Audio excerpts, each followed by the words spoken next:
कोई मंजिल मुश्किल नहीं। मेरा नाम कंचन है। मैं एक छोटे से गांव के एक मिडिल क्लास फैमिली से हूँ। मेरे पिता टीचर हैं और माँ हाउसवाइफ हैं। मेरे पिता मुझे खूब पढ़ाए, मैं पढ़ाई में अच्छी थी। वो टाइम के साथ मेरे माँ पापा के एक्सपेक्टेशन भी मुझसे बढ़ते जा रहे थे। 8वीं की परीक्षा पास करने के बाद मेरे पापा ने मुझे आईआईटी की तैयारी के लिए कोटा भेजने का फैसला किया। मैं आज तक गांव से बाहर नहीं गई थी, तो मेरे साथ मेरे माँ पापा भी बहुत नर्वस थे। पर पापा ने सारी अरेंजमेंट करके कोटा में मुझे छोड़ दिया। वहाँ जाने पर मेरा बिल्कुल मन नहीं लगता था। मैं घर वालों को बहुत मिस कर रही थी, पर मैंने खुद को संभाला। मैंने क्लास अटेंड करनी शुरू की। कुछ भी समझ नहीं आ रहा था। वहाँ के स्टूडेंट बहुत ब्रिलियंट थे।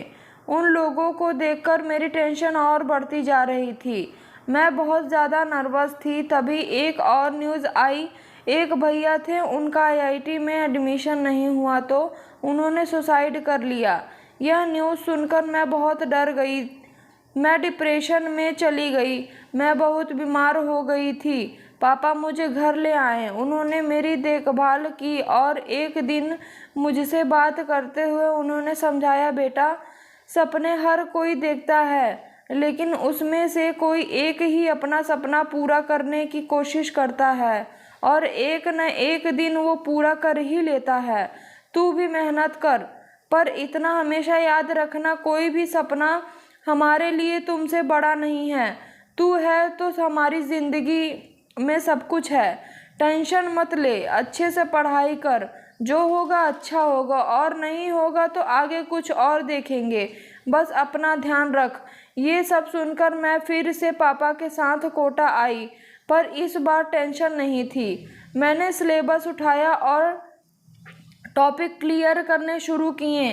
सब कुछ मस्ती मस्ती में ख़त्म होता चला गया। सिलेबस ख़त्म हो गया। एग्ज़ाम का दिन आया। सब नर्वस थे और मैं भी। फिर पापा आए। उन्होंने मेरी तरफ देखा और स्माइल किया। कहा, खुश रह, टेंशन मत ले, सब बढ़िया होगा बेटा। फिर मैंने एग्ज़ाम दिया। उसके बाद पापा के साथ घर चली गई। रिज़ल्ट के दिन सब बहुत टेंशन में थे, पर पापा अपने काम में लगे थे और स्माइल कर रहे थे। मुझे पता है पापा भी नर्वस हैं, पर वो दिखा नहीं रहे हैं। रिज़ल्ट आया। मुझे बहुत अच्छी रैंक मिली। घर में सब बहुत खुश थे, पर सबसे ज़्यादा खुश पापा थे। उन्होंने आस पड़ोस में सबको मिठाइयाँ बांटी। उन्हें खुश देखकर मैं भी बहुत खुश थी। पापा ने मेरे हौसले को बढ़ाकर मुझे ज़िंदगी जीना सिखाया। आज मैं जो कुछ भी हूँ, सब अपने पेरेंट्स की वजह से।